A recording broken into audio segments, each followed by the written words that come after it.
हमारे हनुमान, हमारे हनुमान, हमारे हनुमान। जय श्री कृष्ण। पवन तनय तुम एक आधारा,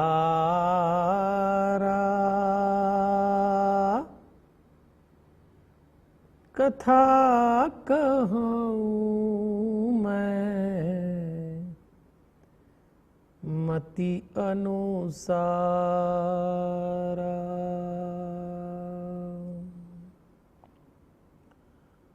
वक्र तुंड महाकाय, सूर्यकोटि समप्रभ, निर्विघ्नं कुरु मे देव,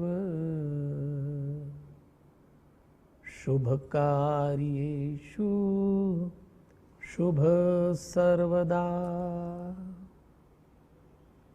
गुरुर्ब्रह्मा गुरुर्विष्णु गुरुर्देव महेश्वर, गुरुर्साक्षात् परब्रह्म,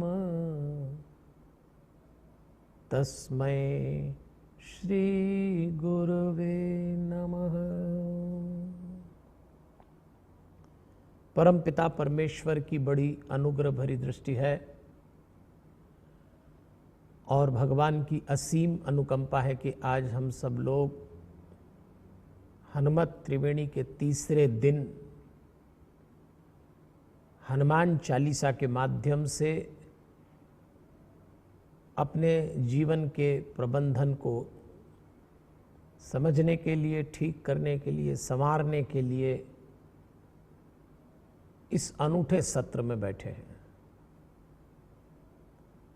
आप जहाँ भी विराजे हुए हैं वहाँ उपस्थित परमात्मा के प्रत्येक स्वरूप को सादर वंदन करते हुए देवलोकवासी स्वामी नारायण देव तीर्थ जी, स्वामी सत्यमित्रानंद गिरी जी को नमन करते हुए भक्ति भारती माँ प्रेमा पांडुरंग जी का पावन स्मरण करते हुए जूना पीठाधीश्वर आचार्य महामंडलेश्वर स्वामी अवधेशानंद गिरी जी को नमन करते हुए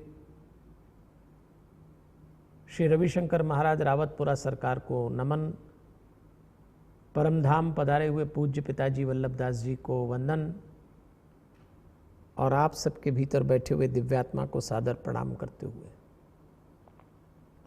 श्री हरि सत्संग समिति मुंबई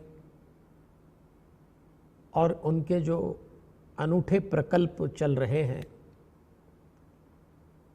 उसी के तत्वाधान में ये 3 दिवसीय हनुमत त्रिवेणी कार्यक्रम आयोजित हुआ, जिसका आज पूर्णाहुति का दिवस है।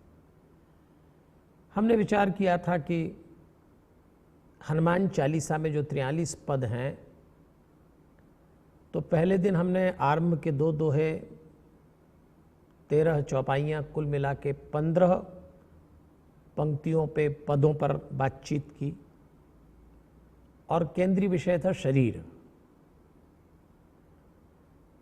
कल हमने हनुमान चालीसा की 14 चौपाइयों पे बातचीत की थी, विषय था मन। आज हम 13 तो चौपाई लेंगे और अंत में 1 दोहा लेंगे, तो 14 हो गई। और आज हम पहुंच रहे हैं आत्मा तक। आप में से जो भी शांति की तलाश में हो, अपनी professional life, social life, family life और पर्सनल लाइफ में यदि शांत होना चाहते हो तो आत्मा तक की यात्रा करना ही पड़ेगी। मैं हमेशा निवेदन करता हूं कि जिन्हें शांति की तलाश हो वो एक बात अपने कलेजे पर लिख कर रख लें, हम मनुष्य 3 बातों से बने हैं, शरीर, मन और आत्मा। हमारी श्री हरि सत्संग समिति मुंबई, जिनका बैनर आप देख रहे हैं, इस बैनर को प्रदर्शन की दृष्टि से मत देखिए और नहीं इसलिए रखा है।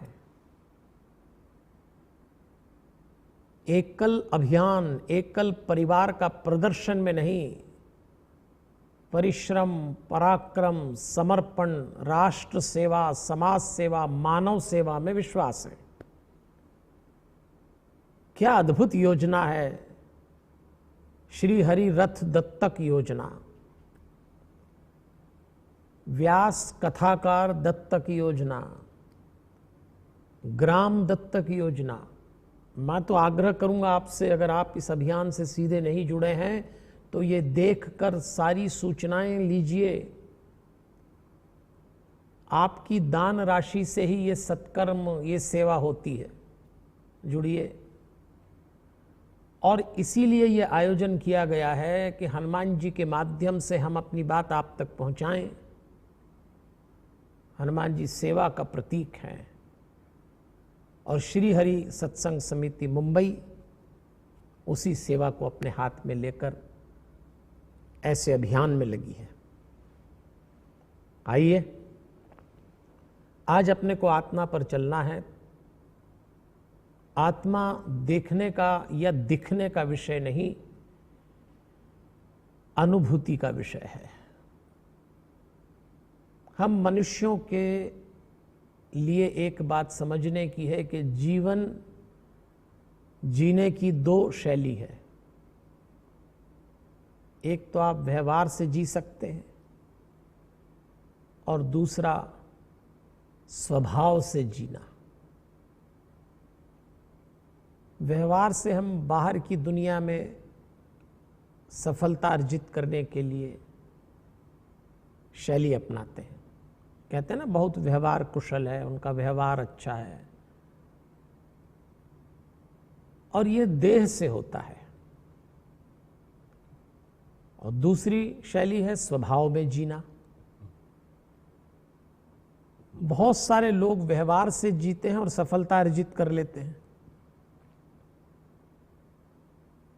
लेकिन सफलता मिलने के बाद जरूरी नहीं कि वो शांत हो जाएं।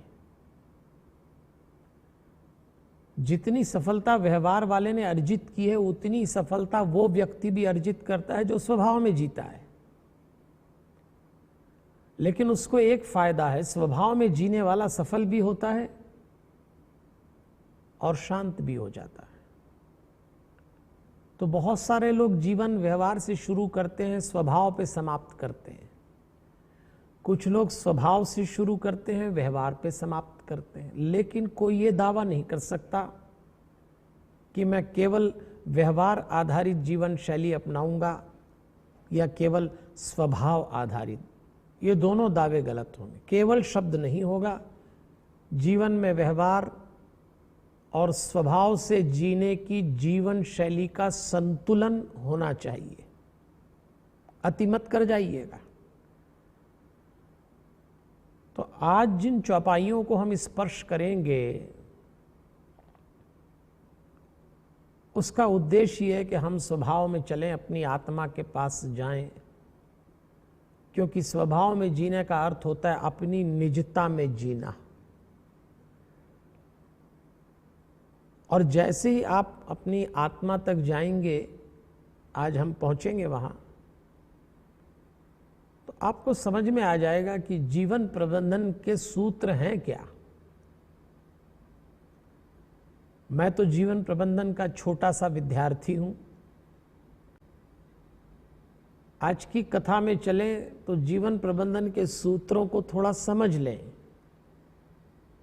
क्योंकि आज जो 13 पद हम स्पर्श करेंगे, 13 चौपाइयां, उसमें ये सब काम आएगा। हमारी संस्था का नाम है जीवन प्रबंधन समूह। 7 सूत्र हैं, आप भी अपनाइए। जीवन प्रबंधन का पहला सूत्र है सदैव सत्य बोले। आप सहज हो जाएंगे, क्योंकि सत्य बोलने का सबसे बड़ा फायदा यह है कि आपको याद नहीं रखना पड़ता कि आपने कब क्या बोला। आज शाम तक आदमी के चेहरे का नूर इसीलिए उतर जाता है कि उसको यही प्रेशर रहता है कि किससे क्या बोला। तो सत्य बोले, ये पहला सूत्र है। जीवन प्रबंधन का दूसरा सूत्र है अहंकार न करें। आप सरल हो जाएंगे। तीसरा सूत्र है निंदा न करें। कभी किसी की निंदा न करें, क्योंकि निंदा करने से मन भारी हो जाता है। चौथा सूत्र है नित्य पूजा करें, और इसमें 7 काम करिए, भले 5 मिनट में करें, 10 मिनट में करें, 1 घंटे में करें, लेकिन करिए क्रम से। नित्य पूजा में 7 बातें करना है आपको। पहला, सूर्य को अर्घ दें, प्रतिदिन दीजिए। दूसरा, तुलसी को जल चढ़ाएं। तीसरा, गौ को ग्रास दें।